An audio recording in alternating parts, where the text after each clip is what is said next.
नमस्कार दोस्तों, मैं हूं प्रदीप और आप देख रहे हैं एंकल टॉक।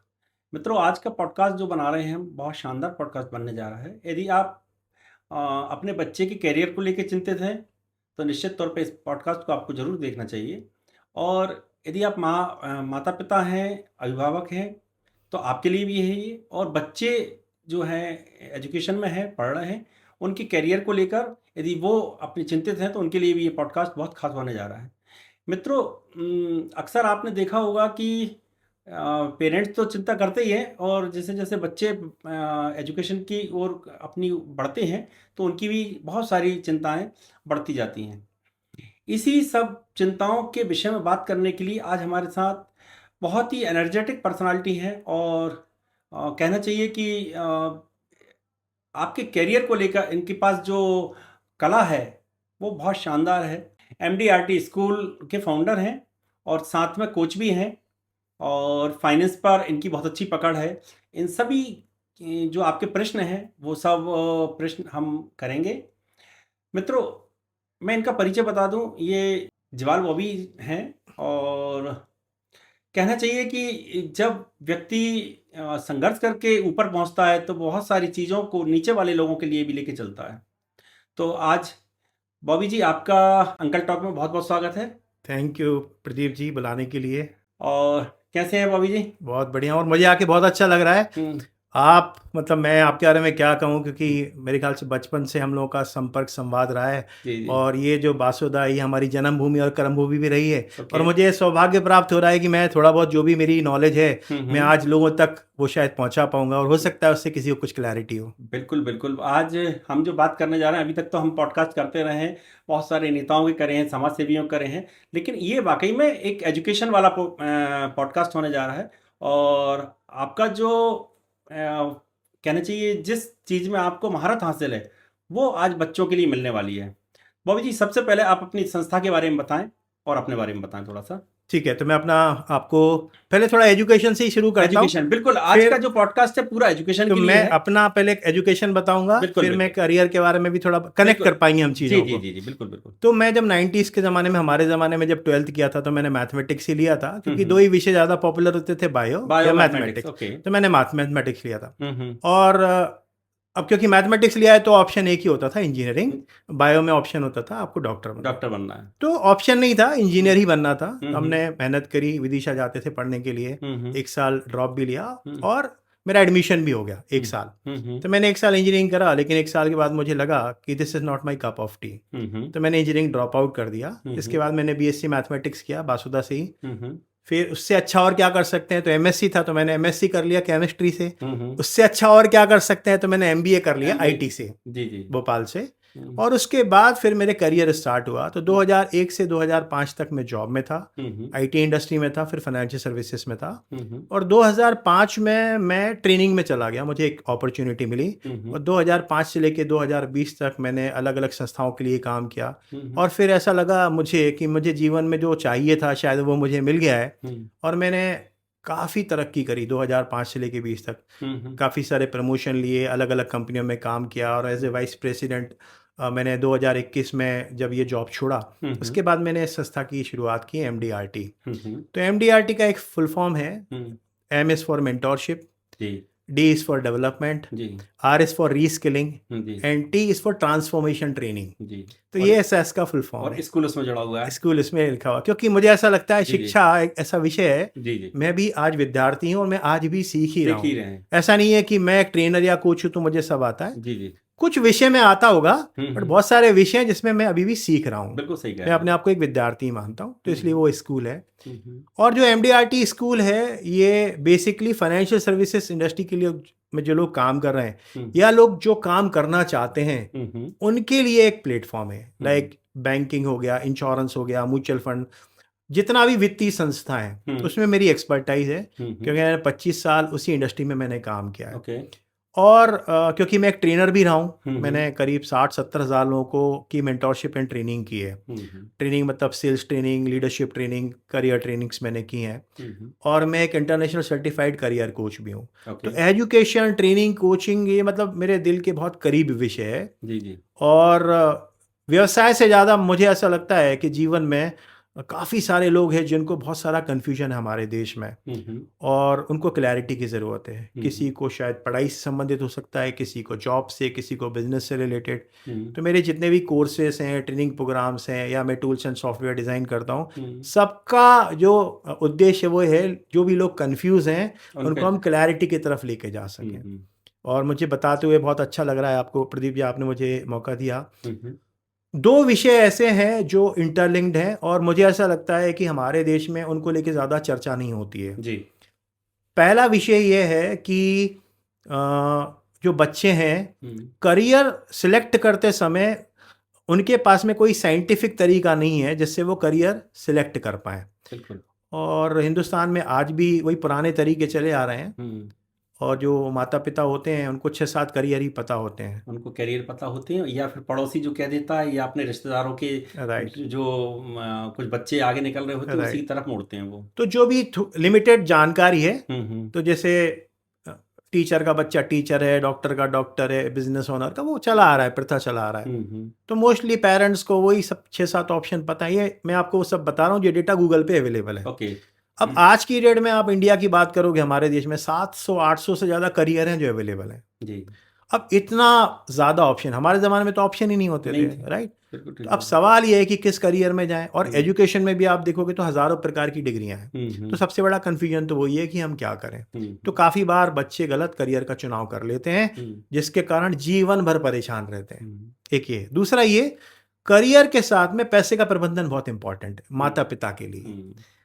यहाँ मैं एक बात, चूंकि इसको आगे बढ़ाएंगे, हाँ, तो एक बात यहाँ, चूंकि करियर की हम बात कर ही रहे हैं, एक बड़ी समस्या ये है कि जो मैं जैसे पहला भी कहा, सबसे बड़ी समस्या ये होती है कि माता पिता उस समय पैसा इन्वेस्ट करते हैं जिस समय उन्हें नहीं करना चाहिए, और जिस समय करना चाहिए उस समय वो नहीं कर पाते हैं। राइट। जैसे कि प्राइमरी एजुकेशन में उनको पैसा लगाना चाहिए कि जिससे बच्चे की जो नींव है वो सॉलिड हो, और जैसे जो बढ़ता जाता है फिर उसके बाद ये देखें कि ये बच्चा किस उसमें जाना चाहता है, तो वहाँ फिर पैसा लगाना चाहिए। ठीक है, राइट। इसके बाद उस ट्रेड को चुनने के बाद फिर वहाँ पैसा लगाना चाहिए। लेकिन हो क्या रहा है कि बच्चे को नीचे पैसा लगाएंगे नहीं, फिर जैसे ही वो 10-12 पास किया तो सीधा सीधा उन्हें या तो कोटा भेजेंगे, इंदौर भेजेंगे, उज्जैन भेजेंगे, जहाँ भी बड़े शहर हैं वहाँ भेजेंगे, पुणे मुणे हैदराबाद, तो वहाँ पैसा लगाते हैं वो। तो इसके बाद ये मैं इसलिए पूछा, इसके बारे में मतलब जो मैं कह रहा हूँ ये सही है? सही है, सही है। या इसमें कुछ नहीं, एब्सोल्युटली सही है जी। तो मैं जो बात बोल रहा था, आप जो बात बोल रहे हो, दोनों कड़ियाँ जुड़ती हैं जी। तो मैं जो बोलना चाह रहा था वही बोलना चाह रहा था कि सही करियर प्लानिंग के साथ सही फाइनेंशियल प्लानिंग होना बहुत आवश्यक है। बिल्कुल ठीक बात। ये दोनों चीजें एक साथ चलती हैं, अलग अलग नहीं चलती हैं। तो सबसे पहले, अगर माँ बाप हैं, उनके यहाँ बच्चा हुआ है 1 साल 2 साल 3 साल का, और अगर आप सामान्यतः देखेंगे तो 18वें साल में बच्चा कॉलेज में जाता है। 18 से 21-22 साल तक कॉलेज होता है, फिर पोस्ट ग्रेजुएशन होता है, तो 24 साल तक उसकी पढ़ाई होती है जी। माँ बाप सबसे बड़ी गलती क्या करते हैं, माँ बाप को लगता है कि जो बड़ा खर्चा होने वाला है वो हायर एजुकेशन में होने वाला है। ठीक है जी। तो उनको लगता है अभी बहुत समय है, मतलब 18 साल तक का समय है, तो बाद में कर लेंगे, बाद में कर लेंगे। एक आध कोई जीवन बीमा पॉलिसी ले ली, एक आध एफडी ले ली, या एक आध SIP कर ली, और उनको लगता है कि वो उनका काफी हो गया है। वो मतलब क्योंकि कैलकुलेशन कुछ किया नहीं है, या जिसने भी उनको फाइनेंशियल प्रोडक्ट बेचा है वो कोई उसने एनालिसिस करके, कैलकुलेशन करके, नीड आइडेंटिफिकेशन किया हो, इसकी संभावनाएं बहुत कम है। कम रहती है। तो होता क्या है, थोड़ी बहुत तैयारी कर ली। अब बात करते हैं कि करियर प्लानिंग। अब बच्चा आ गया 10th 11th में, तो फिर पूछेंगे आस पड़ोस वालों से, टीचर से पूछेंगे, किसी और से पूछेंगे, जो ठीक लगता है उस हिसाब से करियर चूज कर लेते हैं। अब यहाँ पे मैं आपको एक क्लासिकल एग्जांपल देता हूँ, ऐसे बहुत सारे एग्जांपल हैं, मेरा खुद का ही एग्जांपल है। मैंने आपको बताया मेरी शिक्षा इंजीनियरिंग ड्रॉप आउट, MSc मैंने किया केमिस्ट्री से, MBA किया IT से, और पूरे जीवन मैंने काम किया फाइनेंशियल सर्विसेज में, और उसमें भी मेरा ट्रेनिंग एंड कोचिंग में एक्सपर्टाइज है। तो आप अगर मेरा एजुकेशन का बैकग्राउंड देखेंगे वो और अलग आप हो मेरा जो जाएगा। करियर देखेंगे, दोनों अलग अलग दोनों अलग। जी। तो ये अगर आप देखेंगे मेरी कहानी नहीं है, ये 99% लोगों की कहानी है जो हमारी एज के हैं या हमसे और थोड़ी एज के भी कम हैं। कारण यही है, जब हम करियर चूज कर रहे हैं तो हमको पता ही नहीं है मेरी पर्सनालिटी क्या है, मेरे अंदर क्या खूबियां हैं, मेरे अंदर क्या कमियां हैं और मेरा इंटरेस्ट क्या है। जब तक ये चीज़ों का आकलन नहीं होगा, साइंटिफिक तरीके से ये जानना बड़ा मुश्किल है कि ये मेरी काबिलियत के हिसाब से मुझे कौन से करियर में जाना चाहिए। तो इसके लिए सॉल्यूशन क्या होता है? इसके लिए सॉल्यूशन ये होता है कि जो छोटे बच्चे 2-3 साल के, माँ बाप को उनका तुरंत फाइनेंशियल प्लानिंग उस गोल के लिए करना चाहिए। बड़ा सिंपल सा नियम है, जितना लंबा समय आपको मिलेगा उतना कम कीमत से आप प्लानिंग कर सकते हैं। बहुत शानदार बात कह रहे हैं, और जो भी मेरे दर्शक सुन रहे हैं, इस बात को वाकई में आप बहुत ध्यान देने की जरूरत है कि यदि छोटी उम्र में ही आप आगे की प्लानिंग कर लेंगे तो वो आपके लिए भी मददगार होगी और उस बच्चे के लिए भी मददगार होगी। जी, बहुत सिंपल सा एग्जांपल है, बच्चा 1 साल का है, 18वें साल में उसके लिए आपको शिक्षा के लिए पैसा चाहिए, तो आपको 18 साल का समय मिल रहा है जी। तो आप कम पूंजी से भी शुरुआत करके उसके लक्ष्य तक पहुंच सकते हैं। बिल्कुल सही। अब आपने शुरुआत ही अगर 10वें साल में की है तो आपको वो पूरी दूरी जो है ना 8 साल में पूरी करनी है, तो वो अमाउंट काफी बढ़ जाता है। तो जिसके कारण माता पिता काफी बार छोड़ देते हैं, उनको लगता है जितना हो गया उतने से ही हम काम चला लेंगे। तो नंबर 1 ये है, जितना आप लेट करोगे उतना आपके ऊपर प्रेशर आएगा, प्रेशर कम आपका होने वाला नहीं है, तो ये गलती ना करें। नंबर 1। नंबर 2, आप बच्चे की एजुकेशन को पोस्टपोन नहीं कर सकते हैं। हम बाकी सपनों को पोस्टपोन कर सकते हैं, घर लेना है मैं 3 साल बाद भी लूंगा तो प्रदीप जी चलेगा। रिटायरमेंट भी कई बार हम पोस्टपोन कर देते हैं, 2 साल और काम करेंगे, 3 साल और कर लेंगे, राइट। बट बच्चे का एजुकेशन को आप कैसे पोस्टपोन करेंगे? उसकी मैरिज के लिए भी एक सर्टेन उम्र है, उसको आप कैसे पोस्टपोन करेंगे? तो वहां पे डेडलाइन है, तो आपको वो चीज का ध्यान रखना चाहिए। दूसरी गलती जो लोग करते हैं वो ये करते हैं कि वो किसी भी इंसान से फाइनेंस के बारे में डिस्कशन करते हैं। मेरा ये मानना है, ये सब्जेक्ट जो है ना एक्सपर्ट लोगों का विषय है, ये सामान्य बातचीत का सब्जेक्ट नहीं है। इस तरह बीमारी होने पे हम डॉक्टर के पास जाते हैं, उसी तरह अगर हमको वित्तीय प्रबंधन करना है उसके लिए भी हमारे पास में एक अच्छा वित्तीय सलाहकार होना चाहिए, like a doctor and chartered accountant. तो अगर आप उसके साथ काम करेंगे तो वो आपको आपकी सारी जरूरत के हिसाब से प्लानिंग करके आपको रिकमेंडेशन देगा। लेकिन यहाँ एक दिक्कत आती है जी, कि जब भी इस तरह की प्लानिंग की बात आती है तो वहाँ लगता है पैसा बहुत ज़्यादा नहीं लगेगा, लेकिन कुछ ना कुछ वो फीस लेगा। तो फीस, और भारत के आदमी के साथ एक सबसे बड़ा माइनस पॉइंट ये है, उसे ये लगता है कि यार ये मेरा, उसने बता दिया, यहाँ लगा दिया, यहाँ लगा दिया, इस तरह से वो पैसा लग जाता है। तो जो आप बात कह रहे हैं ना, उसके लिए मतलब प्रॉपर आदमी लोगों को नहीं मिल पाते हैं, और मार्केट आपको पता है कितना बड़ा मार्केट है, और लोग अपने अपने प्रोडक्ट बेचने पे लगे हैं। बहुत अच्छी बात बोली प्रदीप जी आपने। पहला जो विषय है ना फाइनेंशियल प्लानिंग का, तो अच्छी बात ये, इंडिया में अभी भी फाइनेंशियल प्लानिंग फ्री होता है मोस्टली, उसके लिए आपको पैसा देने की जरूरत नहीं है। आज जो सर्टिफाइड फाइनेंशियल प्लानर्स हैं, लेकिन अभी अगर बासुदा भोपाल एमपी की बात करूं तो ऐसे लोग बहुत कम है। तो यहाँ पे आपको अच्छे वित्तीय सलाहकार मिल जाएंगे, थोड़ा आपको सर्च करना पड़ेगा, आपको लोग मिल जाएंगे जो आपको अच्छी सलाह दे सकते हैं, ठीक है। तो वहां पर आपको पैसा नहीं देना पड़ेगा। आपको ये देखना चाहिए कि ये बंदे का काबिलियत कितनी है, इसका अनुभव कितना है, और उसके बाद अगर आप उनसे बातचीत करेंगे तो आपको अंदाजा हो जाएगा कि ये बंदा मुझे सही डायरेक्शन में लेके जा रहा है, कहीं ऐसा तो नहीं है कि अपना प्रोडक्ट बेचने के लिए ये कुछ मेरे से बातचीत कर रहा है। तो एक वो चीज हो गई। और दूसरी बात जो मैं बोलना चाहता हूँ वो ये है कि जब बच्चा 9, 10, 11, 12 में होता है, अब वो समय आ गया है करियर प्लानिंग का। वहां पे आपको कोई अच्छा करियर काउंसलर, करियर गाइड के संपर्क में आना चाहिए, और मार्केट में काफी सारे टूल्स अवेलेबल हैं जिनको साइकोमेट्रिक असेसमेंट बोलते हैं। और ये ऐसा नहीं है कि अभी आए हैं, ये कई सालों से पूरे वर्ल्ड में इसका प्रयास होता रहा है, चल रहा है। स्कूलों में, कॉलेजों में, यूनिवर्सिटियों में, काफी देशों में तो ये मैंडेटरी भी है। तो ये प्रूवन है, ऐसा नहीं है कि किसी ने अकस्मात कुछ बना लिया है। तो काफी सारे साइकोमेट्रिक असेसमेंट अवेलेबल हैं जहाँ पे बच्चा अगर टेस्ट देता है तो। अच्छा, ये बताएं कि जैसे मान लीजिए किसी, इसके लिए कोई उम्र है क्या? जैसे बच्चा 2nd क्लास में पढ़ता है या 1st क्लास में पढ़ रहा है, तो क्या वहां से असेसमेंट किया जा सकता है क्या? 9 से 12। 9 से 12 आपको साइंटिफिक साइकोमेट्रिक टेस्ट कराना है, तो वो 9 से 12 हाँ। तो उसका कारण ये, उसका IQ डेवलप नहीं हुआ होता है। तो जितने भी साइकोमेट्रिक असेसमेंट है अगर थोड़ा नीचे भी आप आओगे ना 8th क्लास से भी शुरू हो जाता है, मतलब आप 8th क्लास का भी बच्चा है तो भी वो साइकोमेट्रिक टेस्ट दे सकता है, क्योंकि साइकोमेट्रिक टेस्ट में रीजनिंग के क्वेश्चंस होते हैं, तो जहाँ पे इंग्लिश से रिलेटेड होंगे, कुछ जनरल नॉलेज से, कुछ उससे रिलेटेड होंगे, तो उसमें यस नो में ही मोस्टली आंसर देना पड़ता है। कुछ एनालिटिकल क्वेश्चन भी होते हैं। बहुत छोटे बच्चे के साथ करेंगे तो उतना उसका आईक्यू डेवलप नहीं होता है, तो वो नहीं कर पाता है। तो आइडियली 8th क्लास के बाद कराना ही चाहिए, क्योंकि 10th के बाद सब्जेक्ट लेना पड़ता है जी। तो वो भी जानना जरूरी है। उसके अंदर एक ऑप्शन होता है स्ट्रीम सिलेक्शन का, तो वो टेस्ट से ये पता चलता है कि बच्चे किस सब्जेक्ट में हाँ बच्चे को किस सब्जेक्ट में जाना चाहिए और 12th के बाद क्या करियर चूज करना चाहिए, क्योंकि जो भी अच्छे साइकोमेट्रिक टेस्ट हैं मार्केट में काफी हैं, तो आप चूज कर सकते हो। बस आपको 3 चीजों का ध्यान रखना है। नंबर 1, वो जो साइकोमेट्रिक टेस्ट है, वो साइकोमेट्रिक टेस्ट के अंदर क्या बच्चे की पर्सनालिटी चेक हो रही है, क्योंकि ऐसा माना जाता है दुनिया में 16 प्रकार की पर्सनालिटियां होती हैं। मैं आपको एक उदाहरण से समझाता हूं प्रदीप जी। उदाहरण के तौर पे मैं एक इंट्रोवर्ट हूं, अंतर्मुखी।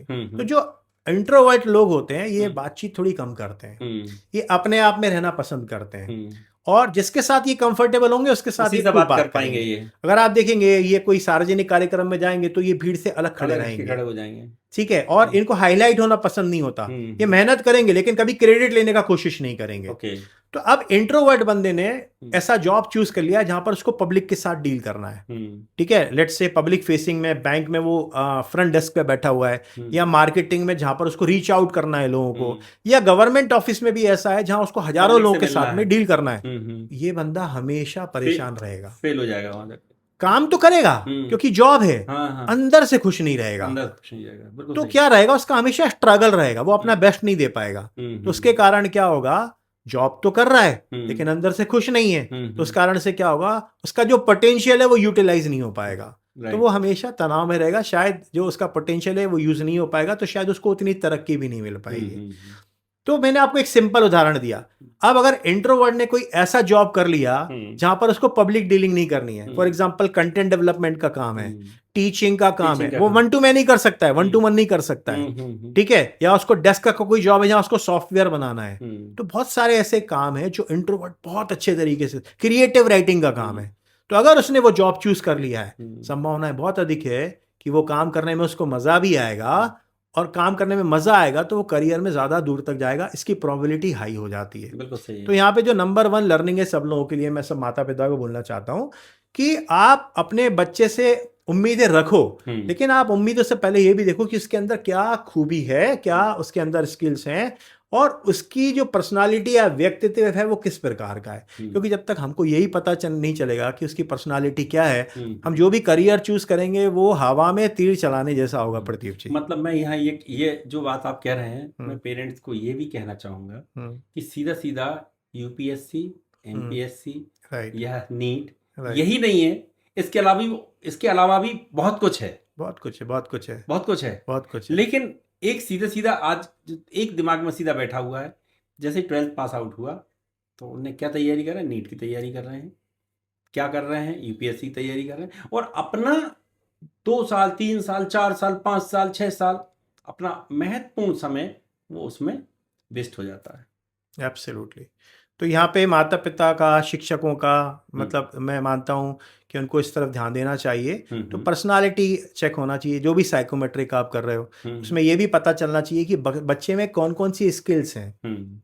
अभी क्या होता है ना, कुछ लोग बातचीत करने में बड़े अच्छे हैं तो उनका कम्युनिकेशन स्किल अच्छा है, कुछ लोग ना रिलेशनशिप बनाने में अच्छे होते हैं, कुछ बच्चे ऐसे होंगे जिनके अंदर लीडरशिप क्वालिटी होगी। आप उनको कहीं खेलने भेजोगे तो वो आप देखोगे वो सब बच्चों को साथ में लेके उनको डायरेक्शन देने लगेंगे, लीडरशिप क्वालिटी है उसके अंदर। कुछ बच्चे जो होते हैं क्रिएटिव होते हैं, तो आपको पता चलना चाहिए कि उसके अंदर क्या क्रिएटिविटी है। तो आपको स्किल्स पता चल गया, आपको उसका पर्सनालिटी पता चल गया। तीसरे नंबर पे आता है इंटरेस्ट, कि भैया उसका इंटरेस्ट क्या है। इन तीनों का निचोड़ करके फिर आपको चूज करना चाहिए किस करियर में जाना है। क्योंकि अभी गलती क्या हो रही है, इंटरेस्ट पे सब लोग करियर चूज कर रहे हैं। अब जैसे हमने भी करियर चूज किया था, आईटी है तो चलो आईटी कर लो, इंजीनियरिंग है तो इंजीनियरिंग कर लो, एमएससी अच्छा है तो एमएससी। अब प्रॉब्लम ये है, जो इंटरेस्ट होता है वो डायनामिक होता है प्रदीप जी। आज जो चीज आपको अच्छी लगती है जरूरी नहीं है 4 साल बाद भी आपको वो अच्छी लगेगी। क्योंकि चीजें बदल रही हैं, वातावरण बदल रहा है। जी आज से 10 साल पहले हम टीवी देखते थे, हम सीरियल्स देखते थे। क्या आज 10 साल बाद लोग कोई टीवी देखता नहीं है? देख रहा है, मोबाइल में सब काम चल रहा है उसका। इंटरेस्ट चेंज हो गया ना। हाँ आप मुझे बताओ, आप कितने साल पहले थिएटर मूवी देखने गए थे? सही कह रहे हैं। मुझे अगर मैं याद करूं तो शायद पिछले 2-3 साल में मैं थिएटर नहीं गया हूं। मैं करीब 10 साल से मुझे याद है कि मैंने कोई पिक्चर देखी नहीं और है। एक जमाना था प्रदीप जी, हम लोग मूवी देखने के लिए थिएटर में डंडे तक खाए हमने। हाँ, बिल्कुल सही कह रहे हैं। तो इंटरेस्ट, फर्स्ट शो मुझे अच्छे से याद है, भोपाल में लगान मूवी, लगान नहीं, आमिर खान की पिक्चर थी, नाम भूल गया अभी मैं, उसके लिए हमने डंडे भी खाए। इंटरेस्ट चेंज हो गया है समय के साथ में। सही कह रहे तो हैं। आज शायद आपको कोई काम बहुत अच्छा लगता है या आपके माता पिता को अच्छा लगता है, लेकिन वो इंटरेस्ट हमेशा बना रहेगा इस बात की कोई गारंटी नहीं है। लेकिन आपका जो पर्सनालिटी है वो आपका डीएनए है। क्योंकि पर्सनालिटी भी दो होती है, एक इंटरनल एक एक्सटर्नल। सही बात। तो जो इंटरनल पर्सनालिटी है वो डीएनए जो मुझे मेरे माँ बाप से मिली है, लेट्स से मैं इंट्रोवर्ट हूं, तो ये पर्सनालिटी मुझे मेरे पिता से मिली है, वो भी इंट्रोवर्ट थे। ये चेंज नहीं होगी मेरे मरने। स्वभाव, बिल्कुल इसको स्वभाव कहते हैं, सीधी बात है, चेंज नहीं होगा, स्वभाव चेंज नहीं होता है। अब जो एक्सटर्नल पर्सनालिटी है, अब मैं इतने अलग अलग शहरों में रहा हूं, इतने लोगों का ट्रेनिंग किया है, ये मेरा चेंज होता रहता है। तो मेरी कम्युनिकेशन एक स्किल हो सकती है, चेंज हो जाता, मेरा बिहेवियर हो सकता है, थोड़ा रहन सहन का, कपड़े पहनने का, चलने का, बोलचाल का, और मेरी लाइक डिसलाइक, खाने पीने की आदतें, ये सब चेंज हो सकती हैं। लेकिन आपका डीएनए या आपकी जो इंटरनल पर्सनालिटी है वो कभी भी चेंज नहीं होगी। तो आपको समझना पड़ेगा कि ये चीजें हमको पता होना चाहिए, हम सबको पता होना चाहिए, और इसके बेसिस पे अगर हम करियर का चुनाव करेंगे तो मैं ये नहीं बोलता कि गारंटी होगी ही, लेकिन 80-90% शायद सफलता की संभावनाएं बढ़ जाएंगी, संभावना बढ़ जाती है। सफलता की संभावनाएं बढ़ भाई जाएंगी। आप एक अननेसेसरी एक ऐसी जगह अपनी एनर्जी लगा रहे हैं, राइट, और एक जहां आपने कम एनर्जी में ही काम कर लिया, राइट। तो ठीक। और यहाँ पे मैं आपको बताना चाहता हूँ कि मैं बात बोलते हुए मेरे को बड़ी अच्छा लग रहा है। हमने एमडीआरटी स्कूल ने एक प्लेटफॉर्म बनाया है, टूल बनाया है, वैसे 2 हैं, एक बताता हूँ जिसका नाम है गोल मंथन। अच्छा। तो इंडिया में जो प्लानिंग का इशू है, करियर प्लानिंग और फाइनेंशियल प्लानिंग का, हम उसको सॉल्व करने का कोशिश कर रहे हैं। तो जो छोटे बच्चे हैं उनका छोटी सी एज में हमारा सॉफ्टवेयर पूरा फाइनेंशियल प्लानिंग कर देता है। अच्छा। और जो बड़े बच्चे हैं उनका करियर प्लानिंग और फाइनेंशियल प्लानिंग दोनों कर देता है। जी। और अच्छी बात बताऊं आपको, 0 कॉस्ट पे। ओके, इसमें कोई पैसा नहीं देना है? नहीं, कोई नहीं। अब ये जो बात है करियर प्लानिंग और फाइनेंशियल प्लानिंग का, ये एक सॉफ्टवेयर है। हम डायरेक्ट टू कंज्यूमर ये सेल नहीं करते हैं, B2B प्लेटफॉर्म है हमारा। तो जितनी भी वित्तीय संस्थाएं, इंश्योरेंस एडवाइजर हैं, म्यूचुअल फंड डिस्ट्रीब्यूटर्स हैं, उनको हम ये टूल देते हैं, और मोस्टली वो लोग भी फ्री में ही करते हैं, इसका पैसा चार्ज नहीं करते हैं। लेकिन आपको अगर सिर्फ एडवांस वाला करियर प्लानिंग करनी है, आपको फाइनेंशियल प्लानिंग नहीं करनी, क्योंकि बच्चा ऑलरेडी 11th-12th में आ चुका है, तो फिर वो उसके लिए भी एक सॉफ्टवेयर है हमारे पास में, उसका नाम है पाथफाइंडर, और AI इनबिल्ट सॉफ्टवेयर है, बहुत डिटेल्ड है, जिसमें बच्चे को एक 90 मिनट का टेस्ट देना होता है, फिर उसका एक 75 पेज का रिपोर्ट निकलता है। टेस्ट फ्री है, 1 पेज का समरी रिपोर्ट भी फ्री है, बट अगर आपको डिटेल में चाहेंगे इसके लिए फिर आपको थोड़ा पैसा पे करना पड़ेगा। वो भी B2B में है, मैं खुद डायरेक्ट सेल्स नहीं करता हूँ। तो जो भी हमारे साथ में एसोसिएट्स हैं, कंसल्टेंट, एडवाइजर्स, काउंसलर्स, वो फिर मार्केट में जो भी रेट चल रहा होता है उस हिसाब से चार्ज करते हैं। ठीक है, लेकिन आपको लिए एक कहना चाहिए कि एक दिशा तो मिल रही है ना उसमें। बहुत एक सिंपल सी बात बोलता हूँ मैं आपको, मेरा बेटा भी अभी 12th पास किया है। एक बहुत महत्वपूर्ण बात जो मैंने समझी खुद, क्योंकि मैं इतने साल से इस इंडस्ट्री में हूँ, सबसे बड़ी गलती माँ बाप क्या करते हैं, उनको लगता है जो मोटा पैसा लगेगा वो 12th के बाद लगेगा। मैंने रियलाइज किया है पिता की तरह, सबसे ज्यादा जो पैसा लगता है वो क्लास 1 से क्लास 12th के बीच में लगता है। बिल्कुल ठीक बात है। तो गड़बड़ क्या होती है, जहां पर सबसे ज्यादा लगभग आप 12th तक की बात करेंगे तो 15 साल की एजुकेशन है, राइट? आप हर साल का कैलकुलेशन कर लो, और एजुकेशन इन्फ्लेशन 10% से प्रदीप जी बढ़ रहा है। तो जो आप फीस शुरू करते हो ना 25,000 30,000 से, वो 12th तक पहुंचते पहुंचते 3 लाख 4 लाख रुपए साल हो जाती है। आप जब पूरा टोटल मारोगे ना तो आप हैरान हो जाओगे। कॉस्ट ऑफ एजुकेशन इंडिया में ठीक ठाक स्कूल की लगभग 20 लाख से 45 लाख रुपया है। भाई आप जो बात कह रहे हैं, ये एक बड़े स्कूलों की आप बात बता रहे हैं। छोटे शहरों की एक कमजोरी क्या हो रही है, छोटे शहरों में आदमी बारात के पटाखे लाखों रुपए के जला देता है, शादियों में सिर्फ अपनी झूठी शान दिखाने के लिए ना जाने कितने तरह के पकवान बनवा के वेस्ट कर देता है। लेकिन स्कूल एजुकेशन में वो जो उसको पैसा खर्च करना चाहिए वो पैसा खर्च करता तो है, लेकिन इतने रो के करता है कि वो पैसा उसको वो शायद लायबिलिटी की तरह देख रहे हैं। हाँ, उसको ये नहीं समझता कि ये पैसा इसमें मतलब इन्वेस्टमेंट के रूप में नहीं खर्च करता कि आज हम अपने बच्चे पे इन्वेस्टमेंट कर रहे हैं ये और इसका ये प्रतिफल मिलेगा।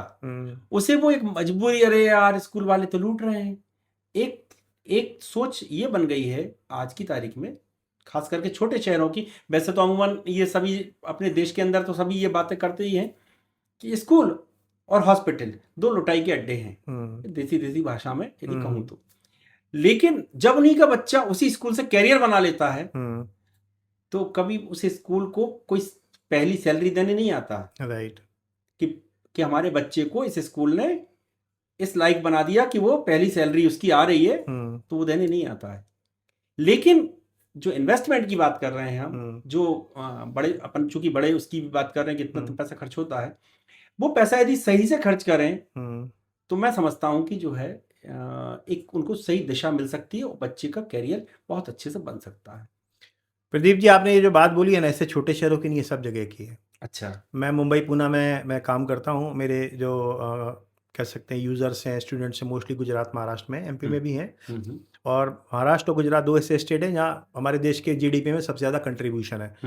तो मैं यहाँ ये बात, अच्छा हुआ विषय आपने निकाला, बोलना चाहता हूँ। मेरे ज़्यादातर जो लर्नर है वो सब एडल्ट्स हैं, बड़े लोग हैं। उनकी आयु 25 साल से लेकर 60 साल तक के लोगों की है। ठीक है। तो आपने बहुत अच्छी बात बोली। एक 1.5 लाख का मोबाइल फोन लेते टाइम आदमी 2 बार भी नहीं सोचता। क्रेडिट कार्ड खर्च से वो ले लेगा, लाख रुपए का बच्चे को भी दिला देगा। लेकिन जब सेल्फ डेवलपमेंट पे इन्वेस्टमेंट की बात आती है तो लोग काफी संकोच करते हैं। ये मेरा भी एक्सपीरियंस है, आप बिल्कुल सही बोल रहे हैं। उसका कारण सबसे बड़ा ये है कि शायद अभी तक हमने एजुकेशन, राइट एजुकेशन को प्रायोरिटी पे नहीं रखा है अभी तक। बिल्कुल सही बात, प्रायोरिटी पे नहीं रखा है। और दूसरा, मुझे ऐसा लगता है, मैं हमेशा ये बात बोलता हूं कि सबसे बड़ा एसेट क्या है हमारे लिए प्रदीप जी? सबसे एजुकेशन, नॉलेज। सबसे बड़ा एसेट है हमारा शरीर। और हमारे शरीर में सबसे बड़ा एसेट है हमारा मस्तिष्क, दिमाग। यही है ना? तो कहने का मतलब ये है, हमारा अगर सबसे बड़ा एसेट हमारा माइंडसेट है तो उसका भोजन क्या है? तो उसका भोजन तो एजुकेशन ही है। तो दुनिया में ऐसा बोला जाता है सबसे बड़ा जो रिटर्न मिलता है ना वो एजुकेशन से ही मिलता है।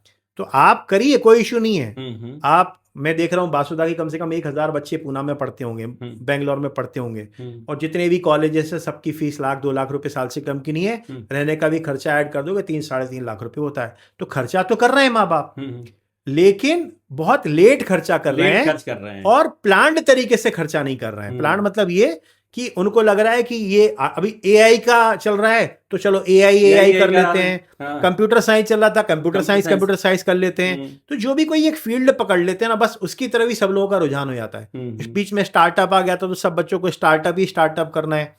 तो मैं जो बोलना चाहता हूँ, ये बोलना चाहता हूँ कि पहली बात तो आप इसको लायबिलिटी मत समझो, आप इसको एसेट ही मान के चलो। आपने जितनी भी चीजें आज तक ली हैं, आपने कार लिया है वो डेप्रिशिएटिंग एसेट है। आप मोबाइल फोन लाख रुपए का लेके घूम रहे हैं, वो डेप्रिशिएटिंग एसेट है। जितनी भी चीजें आपने ली हैं सब डेप्रिशिएटिंग एसेट है मोस्टली। लेकिन एजुकेशन एक ऐसा है जो एप्रिशिएटिंग एसेट। अब प्रदीप जी, आज मैं थोड़ा बहुत जो भी कर रहा हूँ, जो भी मैं काम कर रहा हूँ, वो तो मैं अपनी शिक्षा के कारण ही कर रहा हूँ। बिल्कुल सही बात। तो मैंने जो निवेश किया था उसका तो हजारों 10,000 गुना मुझे रिटर्न आने वाला है। तो कहने का मतलब ये है, शिक्षा लेना और शिक्षा को सही जगह पे इस्तेमाल करना भी आना चाहिए। सिर्फ अकेले शिक्षा लेना, डिग्री लेना, फॉर्मेलिटी लेने से काम बनने वाला नहीं, क्योंकि वो जुगाड़ हो जाएगा फिर। तो नॉलेज इंपॉर्टेंट है, बट नॉलेज को स्किल में ट्रांसफॉर्म करना बहुत जरूरी है।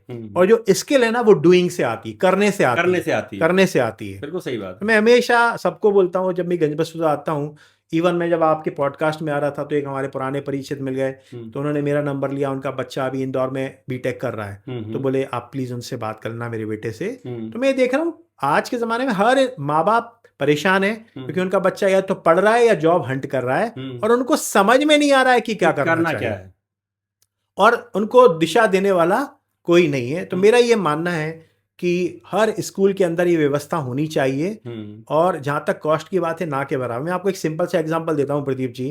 एक टाइम के लिए अगर आप फैमिली के साथ रेस्टोरेंट में ही चले जाओ, बासुदा में या भोपाल में, मैं तो सिंपल सी बात आपको बता दूं, हाँ, वो 500 रुपए का पिज्जा जो है ना वो खाना पसंद करेंगे, हाँ। लेकिन 500 रुपए की एजुकेशन उनको महंगी लगती तो है। यहाँ पे प्रदीप हमारी भी थोड़ी गलती, मैं आपको बताता हूँ। हम सिर्फ उनको दोष नहीं दे सकते। कारण ये है, देखो आज का जमाना कैसा है ना, आज का जमाना ऐसा है, आपको किसी की जेब से अगर 100 रुपया भी निकलवाना है ना, जब तक वैल्यू क्रिएट नहीं होगी लोग पैसा आपको नहीं देंगे। This is not about product Pradeep ji, this is about कि आप जो प्रोडक्ट, आप जो सर्विस ऑफर कर रहे हैं वो वैल्यू क्रिएट कर रहा है कि नहीं कर रहा है। अगर वैल्यू क्रिएशन हो रहा है, अगर नीड क्रिएशन हो रहा है और उनको लग रहा है कि हाँ ये सर्विस है जो मेरी जिंदगी में बदलाव लेके आ सकती है, मुझे ऐसा लगता है पैसा हमेशा सेकेंडरी है। लोग लाखों रुपए कपड़ों पे खर्च करते हैं, आउटिंग पे खर्च करते हैं, महंगी महंगी गाड़ियां लेते हैं, क्योंकि उनको वैल्यू दिखती है। अगर आप वैल्यू क्रिएट कर सकते हो तो आपका ट्यूशन, आपका कोचिंग, करियर, सब कुछ लोग आपसे लेंगे। मुझे ऐसा लगता है कि जो भी ये काम करना चाहते हैं नहीं कर पा रहे हैं, शायद वो अपनी सर्विस को सही तरीके से मार्केट नहीं कर पा रहे हैं या सही तरीके से पिच नहीं कर पा रहे हैं। तो मैं सिर्फ उनको दोषी नहीं ठहराऊंगा। मेरा ये मानना है कि इसमें हमारी भी कमी है। एक कहावत है, मैंने इसके ऊपर पूरा ट्रेनिंग भी बनाया है, जंगल में मोर नाचा किसने देखा। सही बात। उदाहरण के तौर पे आप बहुत पढ़े लिखे हैं, अच्छा खासा ज्ञान है, आपकी सब्जेक्ट मैटर एक्सपर्टाइज है किसी भी एरिया में, लेकिन वो जब लोगों को पता ही नहीं है तो वो लोग आपको नहीं देखेंगे सब्जेक्ट मैटर एक्सपर्ट की तरह, क्योंकि आपकी छवि या मेरी छवि उनके दिमाग में कुछ और बनी हुई है। तो वो उन तक छवि पहुंचाने की रिस्पॉन्सिबिलिटी किसकी है प्रदीप जी? ठीक बात कह रहे हैं। वो तो मेरी रिस्पॉन्सिबिलिटी है ना। अगर मैं कम्युनिकेट ही ना करूं आपको कि मैं क्या करता हूं, और मैं अपना मार्केटिंग ना करूं, वर्ड ऑफ माउथ ना हो, या आप को मेरे बारे में कोई जानकारी ना मिले, तो आप तो मुझे वैसे ही दिखेंगे जैसा अभी तक देखते आ रहे थे। तो मेरा ये मानना है आज बहुत समय बल्कि इजी हो गया है।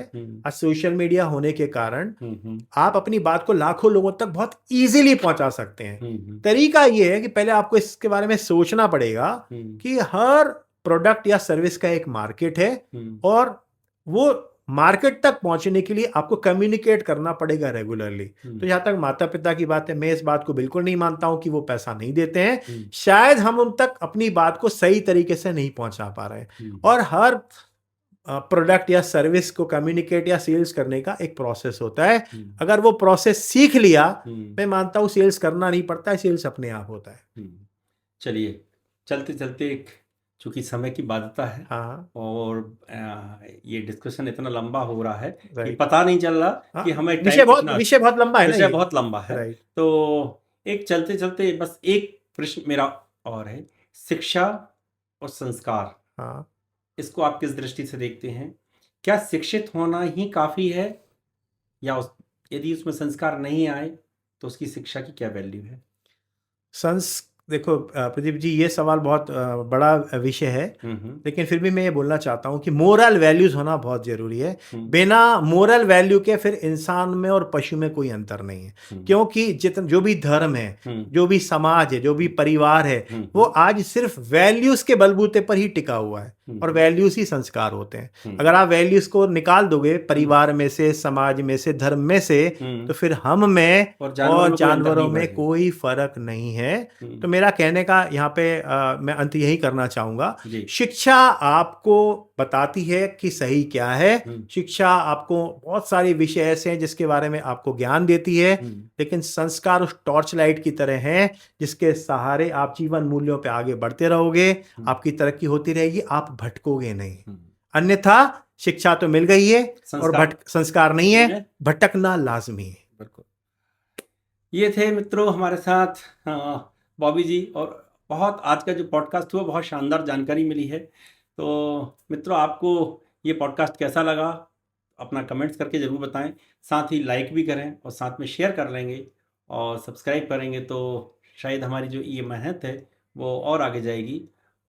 बॉबी जी, आपने अपना समय दिया उसके लिए बहुत बहुत धन्यवाद। Thank you so much. नमस्कार। Thank you.